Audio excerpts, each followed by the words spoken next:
D'ici quelques instants de manière formelle, ce nouveau live dans la série Prise de parole facile, la prise de parole facile. Aujourd'hui, le thème booster votre prise de parole pour 2023. Donc, nous allons démarrer dans quelques instants. Donc, je vous demande juste quelques petites secondes de patience. Il est 13 heures. Donc, je donne le coup d'envoi formel de ce nouveau live qui s'intitule en ce début d'année 2023 booster vos prises de parole. Peut-être que dans la liste de bonnes résolutions que vous avez prises pour cette année, vous avez coché les cases gagner en assurance dans mes prises de parole, ou bien vous avez peut-être coché la case me débarrasser du stress de la prise de parole. En tout cas, en tout état de cause, vous êtes au bon endroit pour considérer donc ces deux dimensions de la prise de parole, et je me réjouis de passer donc les 3 quarts d'heure qui viennent avec vous pour vous parler de ce sujet, de la manière dont vous pourrez booster vos prises de parole en 2023, année que je vous souhaite évidemment la meilleure possible. Je m'appelle Sophie Baker, je suis coach, formatrice, conseil en prise de parole, j'ai un chat dans la gorge, et je fais ce métier depuis maintenant une douzaine d'années. Auparavant, j'étais journaliste en radio, et je vous expliquerai un petit peu plus loin dans cette conférence, pour que ceux qui ne me connaissent pas encore, quelle est cette articulation que je fais entre mon ancien métier de journaliste en radio et spécialement en tant qu'intervieweuse, et puis le métier actuel. Donc j'ai construit ce live sur différentes parties que j'interromprai pour prendre vos questions ou vos réflexions que vous mettrez dans le chat.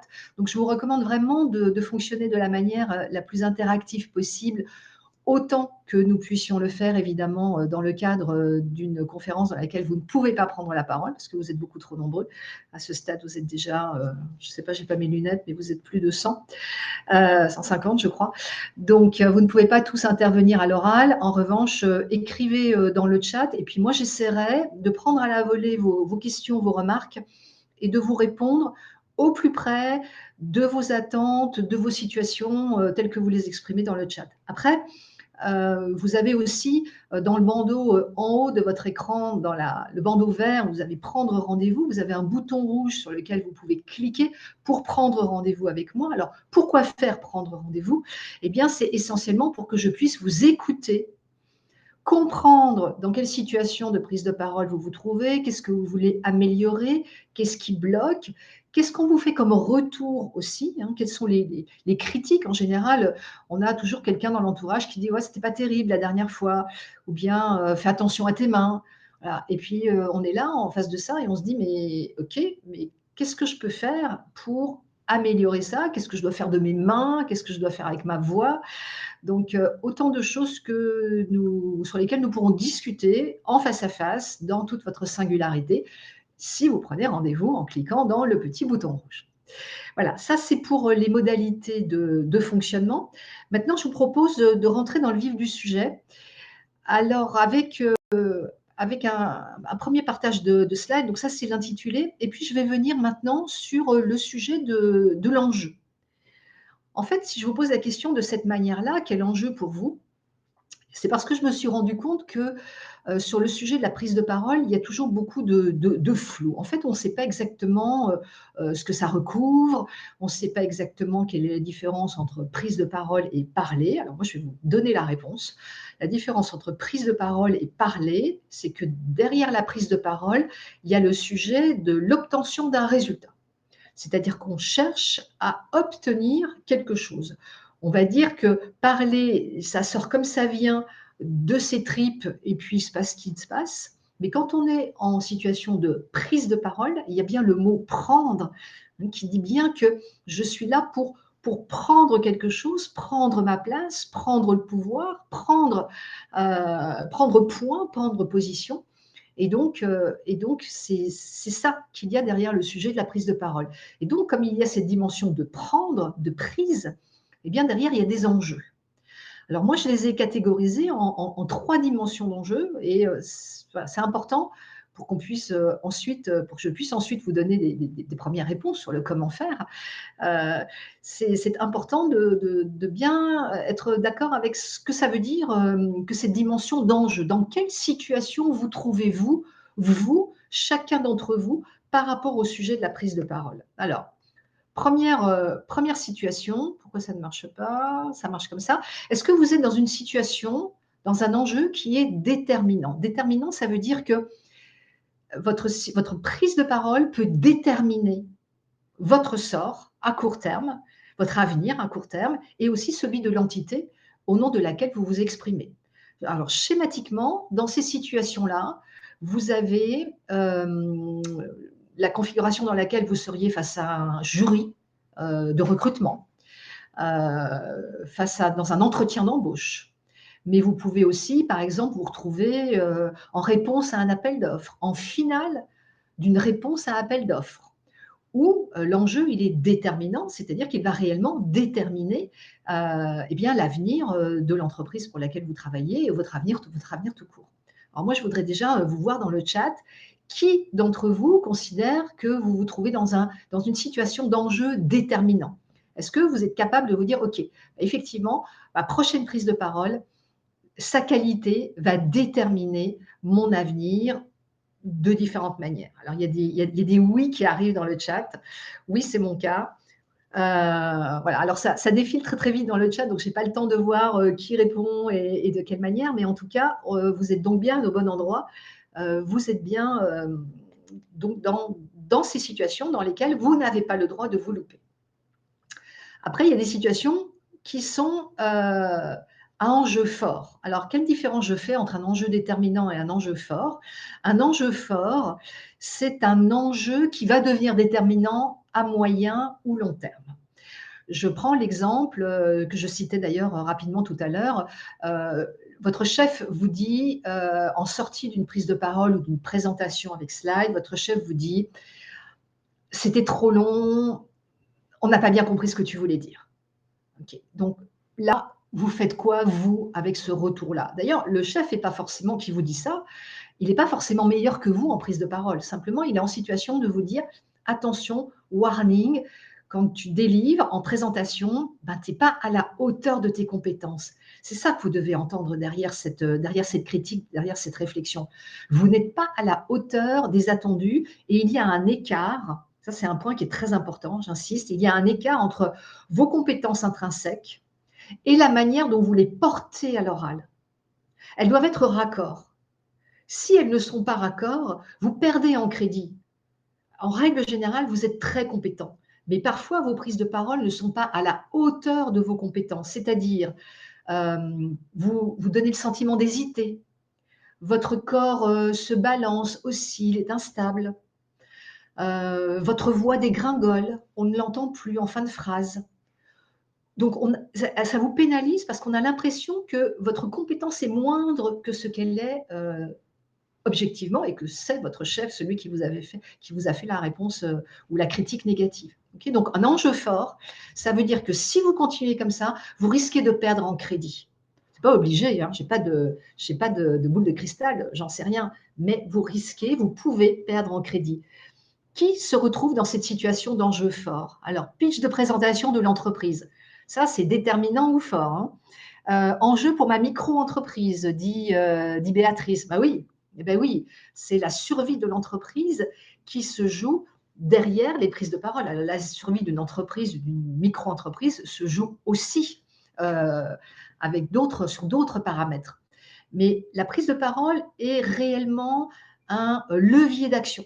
C'est-à-dire que la qualité d'une prise de parole permet de faire, permet d'obtenir, permet de convaincre, permet de rassurer, permet de se faire élire ou de porter son projet, puisque je vois qu'il y a un élu qui est passé rapidement dans le chat, gagner des électeurs ou parler devant le conseil municipal.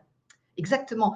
Donc, la prise de parole est un levier d'action qui vous permet d'obtenir ce que vous espérez obtenir. Il y a un troisième niveau d'enjeu, c'est le niveau moyen ou faible. Ça veut dire que vous n'avez pas encore identifié la prise de parole comme étant réellement un levier d'action. Alors, peut-être que vous êtes dans des situations particulières. Par exemple, vous vivez sur une île déserte. Et vous n'avez pas réellement besoin de demander quelque chose à quelqu'un ou d'obtenir quelque chose. Donc, vous pouvez rester avec une prise de parole de qualité moyenne ou faible. Peut-être êtes-vous un expert rare et absolument unique dans son paysage. Auquel cas, vos interlocuteurs, ben, ils vont vous écouter, ils vont devenir ce qu'on appelle en communication une cible captive, parce que, eh bien, ils ont vraiment besoin de vous écouter vous, parce que vous êtes le seul et vous êtes incontournable. Troisième situation, dans la case enjeu moyen ou faible, plus courante que les 2 premières que j'ai décrites, certaines personnes sont encore dans des prises de parole très descendantes, hein. On peut dire en négatif qu'elles sont, très, autoritaires parce que, le scénario du contexte, le permet et parfois, eh bien, ça ne le permet plus parce que le contexte change, parce que l'auditoire change et heu parce que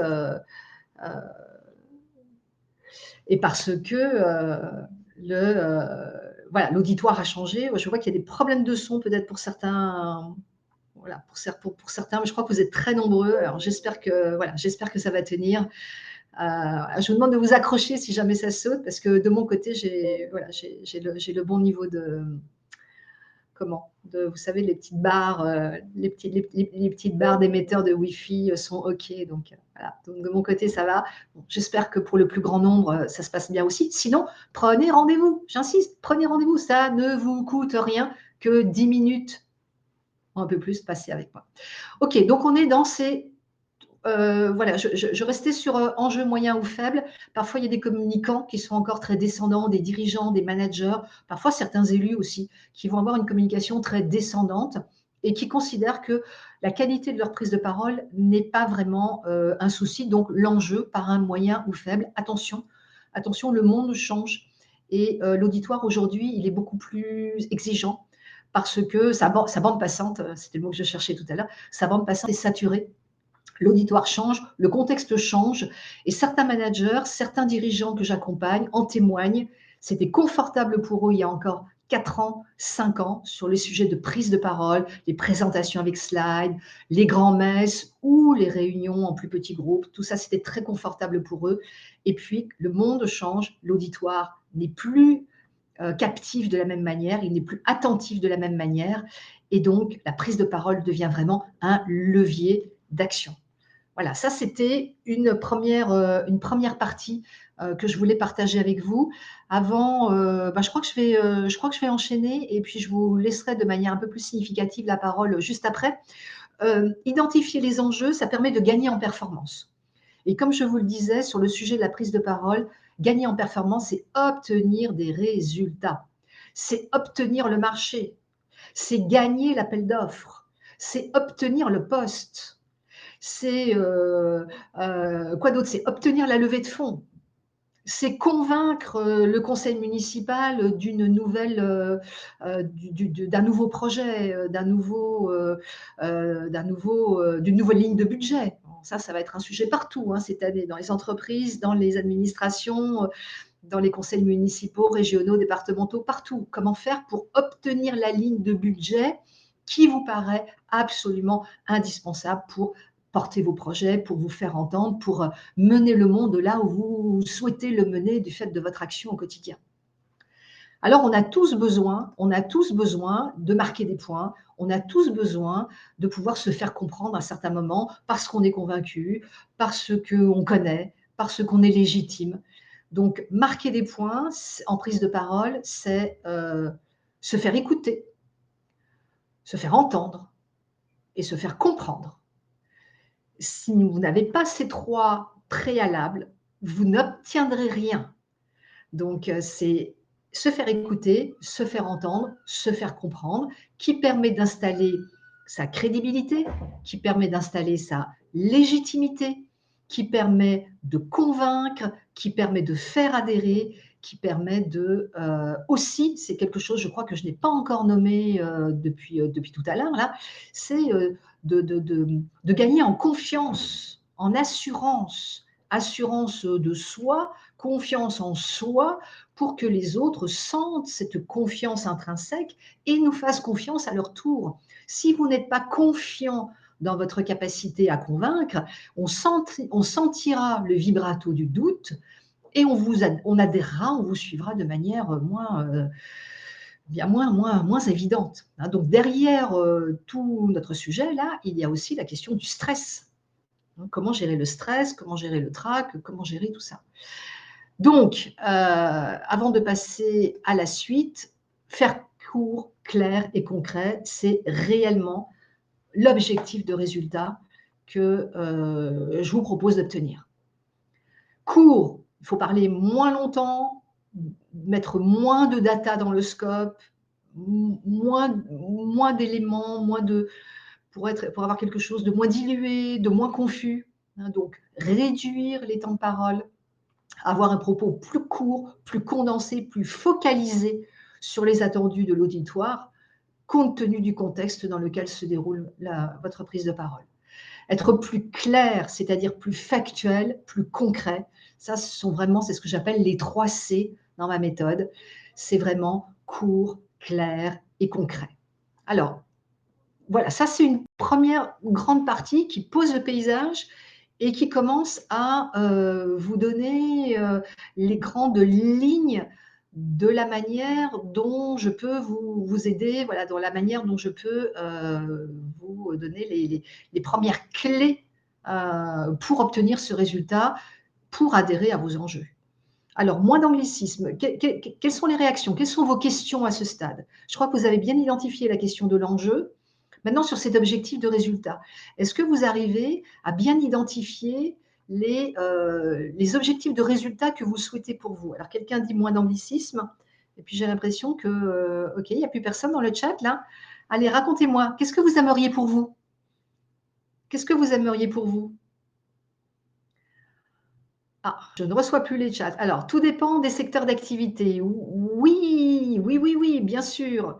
Alors, moins d'acronymes, oui, absolument. Comment éliminer les points de blocage? OK, on va venir sur la méthode.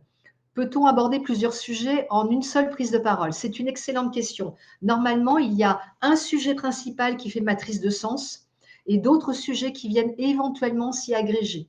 Mais si je peux faire une recommandation supplémentaire dès ce stade, faites plutôt plusieurs réunions courtes avec des sujets très clairement identifiés plutôt que de mettre tout dans la même grand-messe. Le temps des grands-messes est terminé. Voilà, ça vous pouvez le noter comme une règle.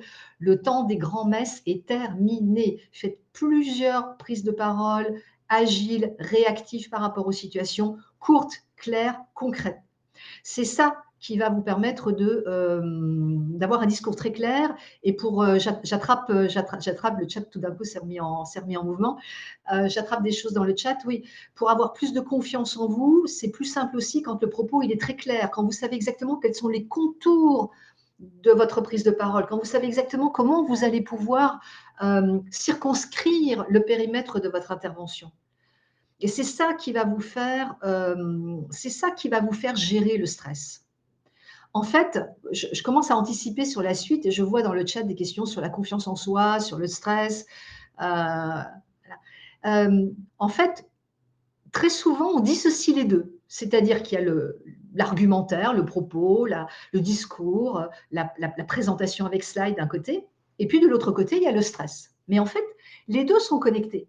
C'est-à-dire que moi, ce que je vais vous proposer dans ma méthode d'accompagnement, que j'ai appelée la méthode du losange, dans ma méthode d'accompagnement, ce que je vais vous proposer, c'est de considérer que mieux vous savez ce que vous voulez dire et comment l'amener, plus votre stress va diminuer. Parce qu'en fait, il vient de quoi votre stress? Est-ce que vous savez de quoi il vient votre stress en prise de parole? Allez-y, je vous attends dans le chat. De quoi il vient votre stress? Du doute, oui, très bien.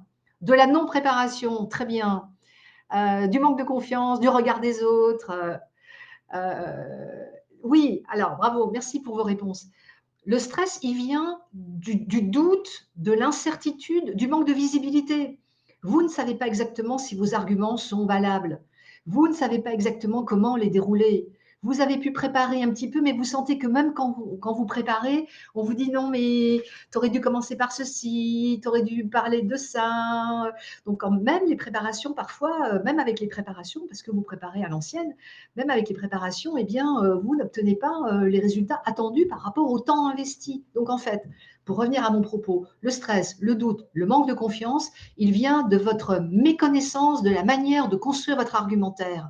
Plus votre argumentaire sera solide, mieux vous saurez le construire, plus vous allez pouvoir vous installer sur votre argumentaire et plus vous allez faire baisser le niveau de stress parce que vous saurez où vous allez.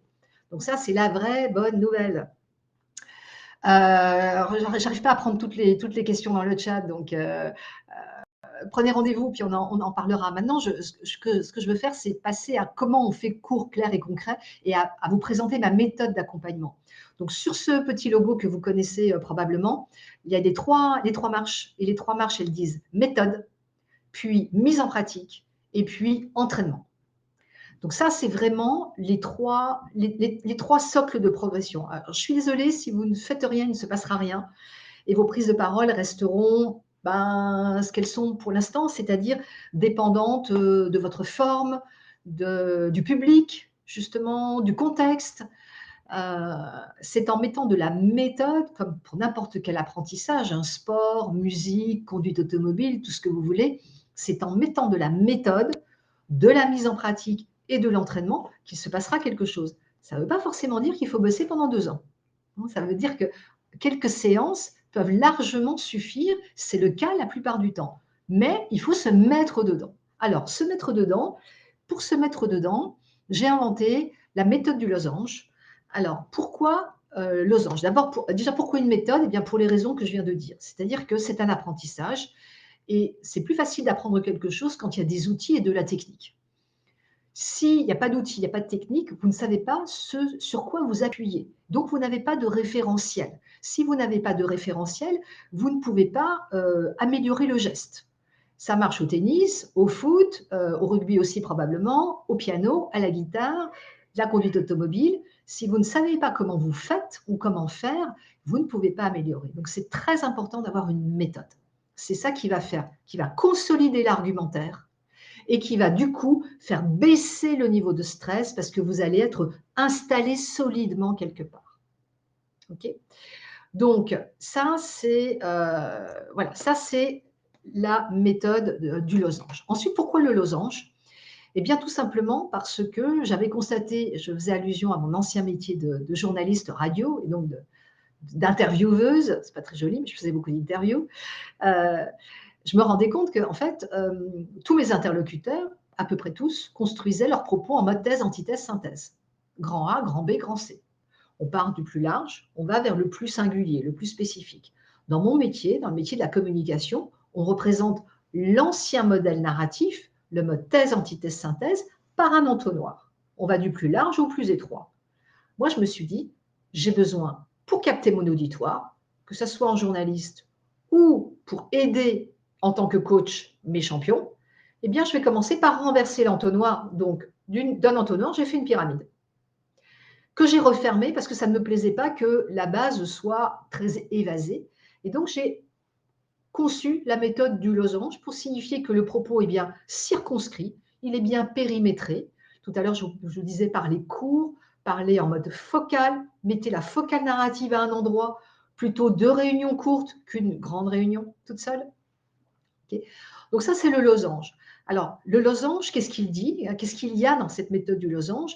Il y a essentiellement 2 choses. Il y a donc l'inversion de la structure narrative, dont je viens de vous parler. Et puis, il y a, pour faire court, concret, il y a la dimension explicite du langage. Alors, c'est un terme un peu technique qui vient de la linguistique. La dimension explicite du langage, elle est construite sur du verbe d'action, répond à la question comment je fais ou comment nous faisons. Autrement dit, les 2 mots-clés de la méthode, et là-dessus, vous pouvez commencer à travailler tout seul à l'issue de cette conférence. Les 2 mots-clés, c'est comment je fais, / comment nous faisons, donc ça marche aussi au pluriel, et puis pourquoi faire. Et non pas pourquoi, mais pourquoi faire. Quelle est l'intention du récit? Et donc, avec ces deux clés, avec ces deux outils, eh bien, vous pouvez déjà commencer à construire un propos qui va être très différent de ce qu'il est habituellement, parce que habituellement, alors je ne vous connais pas, et une fois encore, on peut en discuter individuellement, mais votre propos, habituellement, il est conceptuel, il est implicite, il y a des non-dits et il y a beaucoup de généralités. Des on, des il faut qu'on, il y a qu'à pas, on doit, je souhaite que. C'est notre culture, on vient de là, il n'y a pas lieu de s'en affliger plus que ça. Moi, ce que je vous recommande, c'est de le considérer et de vous dire que pour gagner en impact et obtenir les résultats que vous souhaitez compte tenu de vos enjeux, eh bien, vous pouvez faire autrement. Alors, faire autrement, ah oui, alors j'entends un comment je fais, c'est-à-dire, ben, je vais prendre un exemple pour répondre à la volée à Sandrine Guillemin. Ce comment je fais, qui est une des deux clés essentielles de la méthode du losange. Imaginez par exemple que vous soyez dans une entreprise et puis vous êtes manager d'une équipe et puis un matin vous arrivez et puis vous avez un mail, l'un de vos collaborateurs vous annonce qu'il est en congé longue maladie. Il vous a envoyé un mail en congé longue maladie. Vous allez réunir vos équipes pour les tenir au courant. Donc vous allez leur dire qu'un tel est en congé longue maladie. Et ce qui est attendu, entre autres choses, hein, pas que, mais ce qui est attendu très vite, c'est comment nous allons faire en l'absence de cette personne. Comment je vais faire, moi, manager, pour réorganiser le tableau de service, pour réaffecter les tâches, pour alerter la RH, aller chercher une ressource supplémentaire. Tu sais, c'est comment moi je vais faire, moi en tant que qui je parle, sur cet exemple en tant que manager, mais l'exemple est adaptable évidemment à toutes vos situations. C'est pour ça que je vous recommande, si vous voulez en parler avec moi, eh bien de prendre le rendez-vous pour qu'on puisse parler de votre situation spécifique. Donc je reviens sur l'exemple générique. C'est comment je fais, moi, manager, pour gérer la situation et comment nous allons faire, moi, manager, et vous, mon équipe, pour gérer cette situation. Okay, donc, il est là le comment je fais, le comment je fais et le comment nous allons faire. Alors, possible d'avoir un exemple d'une inversion narrative. Alors, autre exemple, là aussi, je vais rester dans le champ de l'entreprise avec ce manager qui se retrouve dans la situation que je viens de décrire avec un collaborateur en congé longue maladie, un collaborateur sur lequel il comptait, c'était important pour faire tourner la boutique, comme on dirait. Okay, donc, habituellement, on commence par poser le problème. On dit: «Oh là là, alors voilà, Albert Dupont est malade, il vient de m'alerter. Oh là là, ça va être compliqué». Et le schéma habituel, hein, le schéma habituel, il consiste à poser d'abord le problème et puis à envisager diverses solutions. Donc la solution A, la solution B. Et puis finalement, on parle comme on réfléchit. Donc on réfléchit à haute voix. Et en faisant cela, on va finir par arriver à quelque part, hein, qui est que bah, tout ça c'est bien embêtant, voilà ce qu'on pourrait faire ou ne pas faire, mais en tout cas, notre objectif, ce qui est important pour nous, c'est de continuer à produire ce que nous produisons. Hein, donc la poursuite d'activité, c'est le point où finalement, à la fin de l'ancien système, tout le monde va se retrouver. Eh bien, cette poursuite d'activité, qui est ce message principal, là, je vous propose de le mettre upside down et de commencer par ça. Hein, notre priorité, c'est la poursuite d'activité. Et pour cela, compte tenu de l'absence d'Albert Dupont, voilà comment nous allons faire. Voilà comment j'ai réfléchi, moi, manager, à comment nous allons faire. Et on va donc avoir le message principal qui donne l'intention au début. Hein, c'est le schéma du losange, c'est ça qu'il dit. Au début du losange, comme l'entrée en matière, l'accroche, hein, on appelle ça l'accroche, très important dans le monde d'aujourd'hui de soigner l'accroche. Si vous commencez par énoncer le problème, vous allez faire fuir tout le monde. Pour plein de raisons sur lesquelles, pour le coup, je ne vais pas m'étendre ici, mais commencez par l'intention, par le pourquoi faire. Et puis expliquez ensuite comment vous allez faire ce pourquoi faire, cette intention. Et vous allez avoir un discours qui va être beaucoup plus ramassé, beaucoup plus concret, beaucoup plus factuel, beaucoup plus clair. Et vous allez aussi gagner en crédibilité, gagner en légitimité, parce que si je reprends l'exemple sur lequel que je déroule ici à la volée pour vous, eh bien, si je reprends cet exemple, vous allez donner à juste titre le sentiment à vos équipes que vous faites quelque chose et que vous êtes acteur de la situation, vous qui prenez la parole. Et du coup, vous augmentez votre crédit, votre légitimité. Dans l'entreprise, on parle du leadership, mais ça marche aussi dans les conseils municipaux, pour spécial dédicace pour la personne qui m'interpellait tout à l'heure sur les conseils municipaux. Voilà, donc ça, c'est vraiment les deux clés, c'est l'inversion de la structure narrative, comme ça, là, et puis ce registre lexical très clair. Alors avec ça, qu'est-ce que vous allez pouvoir faire? Et c'est la suite de ma présentation. Ben déjà, ce que vous allez observer en mettant en place ces deux clés de méthode, alors bien sûr, elles sont centrales et il y a d'autres choses hein, dans la méthode du losange, mais là, je donne vraiment la substantifique moelle. Qu'est-ce que vous allez faire avec ça? Ben, vous allez vous rendre compte que plus vous utilisez les outils, plus dans votre tête c'est clair, plus vous allez installer l'impact non verbal. Est-ce que vous avez déjà entendu parler du non verbal? Est-ce que vous savez ce que recouvre le non verbal? Allez-y, à vos chats. Je vous attends dans le chat. C'est quoi le non verbal? Ah, j'ai un petit décalage, je crois, entre. Alors, les gestes, le corporel, la gestuelle, ouais, le visage, l'attitude, la posture, l'ancrage, le ton. Oui, bravo, merci pour tout ça. OK. Donc, deux grands groupes dans le non-verbal. Le visuel, c'est-à-dire tout ce que votre auditoire comprend avec ses yeux. Donc, dans ce groupe-là, vous avez la posture stable, la gestuelle ouverte, le sourire, ou en tout cas le visage ouvert, le regard aussi stable que possible, même si en distanciel, ce n'est pas toujours évident. Le dress code, le fond quand on est en distanciel. Autrement dit, toutes les informations que votre auditoire va percevoir avec ses yeux. Et puis, dans le non-verbal, l'autre groupe, c'est le vocal. Donc, tout ce que votre auditoire va percevoir avec ses oreilles. Le ton, les intonations, les pauses, les silences, le débit, souvent trop rapide. Moi aussi, oui, je sais. Parce que je m'enflamme et que je voudrais tout dire alors qu'il reste à peine un quart d'heure. Et donc, alors, qui gagne?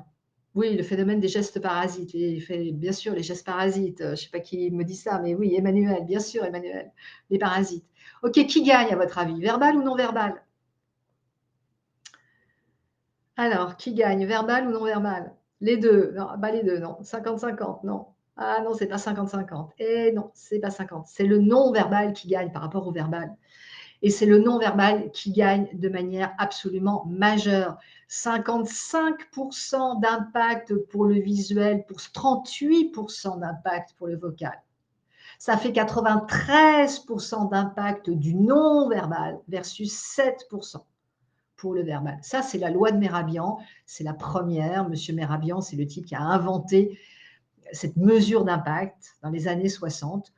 Toutes les autres mesures confirment, y compris le développement des neurosciences, des sciences cognitives aujourd'hui, toutes les mesures d'impact confirment qu'on comprend, on écoute d'abord avec ses yeux, puis avec ses oreilles, puis avec son cerveau.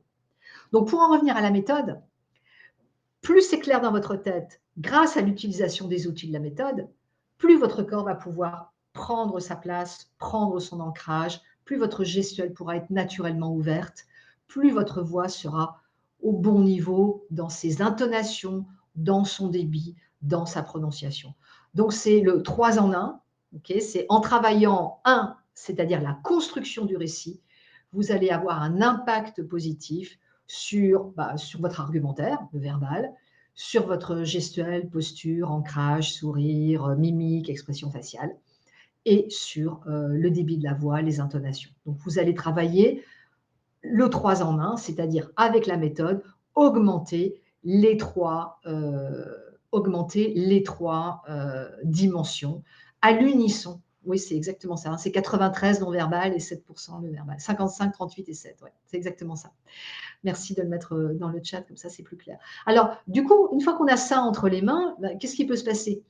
Et il peut se passer que vous allez pouvoir mesurer votre impact avec des critères objectifs de performance.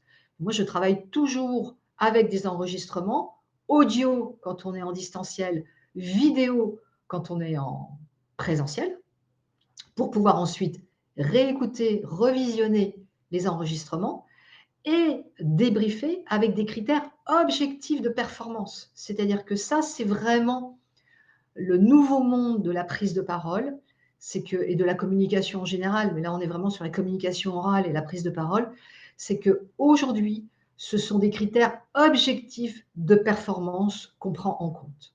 Et on n'est plus dans le monde du ouais, c'était pas mal, ouais, tu devrais faire un peu comme ci ou un peu comme ça, hein. On n'est plus dans cette espèce de flou autour de ces techniques. On est vraiment dans du dur, parce que c'est une science dure d'une certaine manière, c'est-à-dire que notre cerveau, il est connecté à notre corps, à nos émotions, et c'est en travaillant l'intention du message, hein, une fois encore, cette clarté intellectuelle, que vous allez pouvoir faire baisser le niveau de stress. Et donc, on a des mesures très concrètes, et la bonne nouvelle, eh bien, c'est que comme nous avons des mesures très concrètes, eh bien, vous pouvez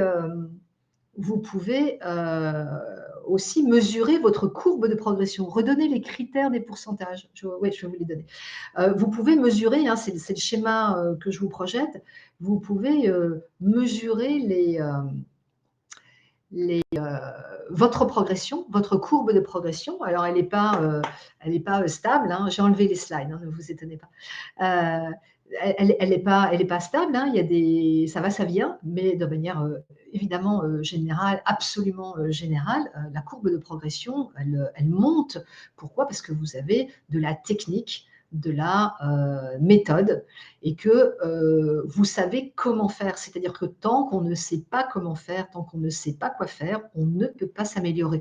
Et si vous essayez de vous améliorer, par exemple, en augmentant votre temps de préparation, ben déjà, il faut avoir le temps d'augmenter le temps de préparation, mais si vous continuez de préparer en mode entonnoir, si vous continuez de préparer en l'ancienne, en mode thèse, antithèse, synthèse, eh bien, vous n'allez pas avoir les résultats qui sont attendus par un public que j'aime bien dire impatient, impertinent et zappeur. Le public a changé, donc l'orateur a une nécessité de changer dans sa manière d'amener son propos. Oui, merci pour ceux qui ont remis les ratios d'impact. Donc, 55% visuel. Alors, visuel, c'est essentiellement posture, gestuelle, mimique faciale et regard. Et dans le vocal, on a essentiellement débit, prononciation, intonation. Voilà, ça, c'est les critères. Et voilà, ça, c'est les critères vocaux, donc les critères visuels, posture, gestuelle, mimique et regard. Et puis, pour le verbal, eh bien, il y a cette structure narrative inversée, pas intéressée, mais inversée, c'est-à-dire une accroche forte avec le message principal d'emblée, et puis ce registre lexical explicite qui dit comment je fais, comment nous faisons. Voilà. Y a-t-il des exercices spécifiques? Alors là, il nous reste 10 minutes, non à peine. En tout cas, c'est le temps des questions. Donc, alors, prise de parole en radio, par exemple. Oui, vous voulez dire probablement le ratio d'impact. Je ne sais pas, je ne trouve pas les chiffres quand il n'y a que le verbal et le vocal. Mais on a tous fait l'expérience, au téléphone aussi, on a tous fait l'expérience que quand on entend mal, on n'a pas envie d'écouter. Donc, quand on entend mal, mais on est très motivé, ben, on va s'accrocher. Mais quand on entend mal et qu'on n'est pas motivé, eh bien, on va lâcher l'affaire, hein. Donc, je ne connais pas le ratio d'impact en chiffres, mais en tout cas, je sais que le vocal, enfin d'expérience, je constate que le vocal est très important, sauf dans les situations dans lesquelles votre interlocuteur, il a absolument besoin de vous comprendre. Alors, y aurait-il des tips icebreaker, changement de ton, sourire? Merci d'avance. Alors, là, cette question de Bernoussi, hein, je ne sais pas votre prénom, changement de ton, de sourire, des tips adaptés par audience. Là, vous m'emmenez sur un sujet dont je préfère vraiment qu'on discute ensemble, c'est le sujet du pitch et le sujet du storytelling. C'est-à-dire que là, je vous ai vraiment donné les fondamentaux de la méthode, de ce qui est vraiment aujourd'hui, oui, comme un socle pédagogique basique, c'est les fondamentaux. Sans ça, on ne peut rien faire, mais on peut faire beaucoup, beaucoup, beaucoup d'autres choses. Donc ensuite, ce n'est pas juste des tips hein, pour vous répondre, mais c'est beaucoup plus encore de la méthodo. C'est la méthodo augmentée, on va dire. Parce que j'aime pas trop la question des tips, parce que si je vous donne des tips, donc des trucs en bon français, si je vous donne des trucs, vous allez avoir une liste de trucs. Et ce qui compte pour moi, c'est la dimension holistique. Alors, on pourrait dire aussi, comment ça s'appelle, holistique ou systémique. Okay, la dimension systémique de la prise de parole. C'est-à-dire que tout est en main. Donc, si je vous donne un truc, et puis un autre truc, et puis encore un autre truc, eh bien, en fait, ça vous fait vous disperser, alors que moi, ce que je cherche, c'est à vous emmener sur quelque chose qui fait matrice de sens, qui est convergent, hein, et qui va vous permettre, comme je vous le disais, de gérer le 3 en 1. Voilà, de gérer les dimensions vocales, verbales et visuelles dans la même démarche. Ce n'est pas 3 démarches distinctes, c'est une même, voilà, c'est une même démarche. La gestion des émotions, bah oui, la gestion des émotions. Alors, il y a déjà les émotions, il y a les émotions du public, il y a les émotions de la situation. Mais là, je vais vous répondre sur la gestion des émotions de celui qui parle. Et je vais vous prendre un exemple de quelqu'un qui est peut-être là d'ailleurs à mes côtés, avec qui j'ai eu l'occasion de travailler. C'était quelqu'un qui travaillait aux ressources humaines d'un groupe qui devait recruter des jeunes talents en sortie d'école. Et donc, cette personne était chargée d'aller, à l'invitation des grandes écoles, faire une conférence de présentation de l'entreprise pour espérer attirer des nouveaux talents. Vous savez que c'est un vrai sujet aujourd'hui dans beaucoup de secteurs d'activité, le fait d'arriver à recruter, de recruter les bonnes ressources, qu'elles restent un petit peu. Et donc, cette personne avait vécu une expérience très traumatisante parce que elle avait loupé hein, sa prise de parole. Et puis, les étudiants s'étaient levés et étaient partis les uns derrière les autres. Et à la fin, elle s'est retrouvée sur un amphi de, je ne sais pas moi, 50 personnes. Elle s'est retrouvée avec 5 personnes en face d'elle. Et elle a été extrêmement perturbée par cette expérience. Et ça je sais que ça arrive à plusieurs de mes champions, des personnes que j'accompagne, c'est que leur prise de parole fonctionnait. Et puis, à un moment, il se passe quelque chose, un événement, qui fait que tout d'un coup, toute la confiance tombe, l'émotion revient au grand galop, et derrière, les prises de parole ne fonctionnent plus parce qu'il y a sans cesse cette crainte, et à chaque passage, finalement, la crainte augmente. Ce n'est pas parce qu'on en fait plus que la crainte diminue. La crainte ne diminue pas toute seule, la crainte, elle diminue avec ce travail, avec cet accompagnement. Et donc, j'ai donc travaillé avec cette personne qui est venue me voir. Et d'abord, ce que j'ai fait, c'est que je l'ai beaucoup écoutée. Et c'est pour ça qu'une fois encore, pour ceux d'entre vous pour qui c'est important, parlons-en, vous et moi. Prenez rendez-vous, parlons-en, parce que cette phase d'écoute, de compréhension, et puis de pouvoir aussi vider son sac, de dire voilà, moi ce qui m'est arrivé, voilà ce qu'on me dit, voilà les retours qu'on me fait, pourtant je fais du mieux possible, pourtant je sais que je suis compétente dans mon secteur d'activité, mais je n'y arrive plus. Ça, c'est très important de pouvoir euh, déballer son sac, hein, comme on dit, mais c'est vraiment une phase très très importante, cette écoute.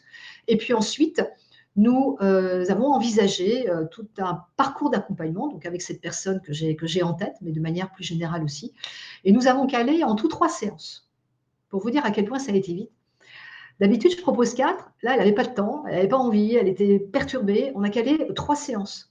Donc 3 séances en présentiel avec passage caméra, donc la méthode, et puis des mises en pratique. Et puis ce qui est important aussi, et que je développe de plus en plus, ce sont des programmes d'entraînement en intercession adaptés à chaque personne en particulier, en tenant compte des agendas, des motivations, bien sûr du budget aussi. Hein, au bout d'un moment, il faut aussi parler finances. Mais en tout cas, cet entraînement, alors lui, il est compris dans le package, hein, l'entraînement intercession, mais en tout cas, d'adapter cet entraînement intercession au plus près des possibilités de temps, de disponibilité, de biorhythme aussi. Hein. Il y en a qui sont bons le matin, d'autres tard le soir, d'autres le week-end, ou pas du tout le week-end.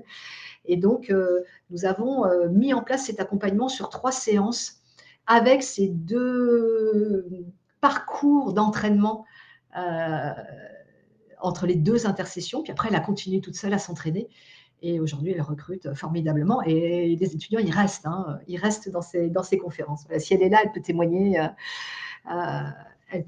de, voilà, de fait que ça marche. Donc, il est quasiment 13h45, je n'ai pas le temps de répondre à toutes vos questions. Merci d'avoir été réactif dans le chat. Je vais récupérer le chat, donc peut-être que voilà, je viendrai vers certains d'entre vous pour vous répondre.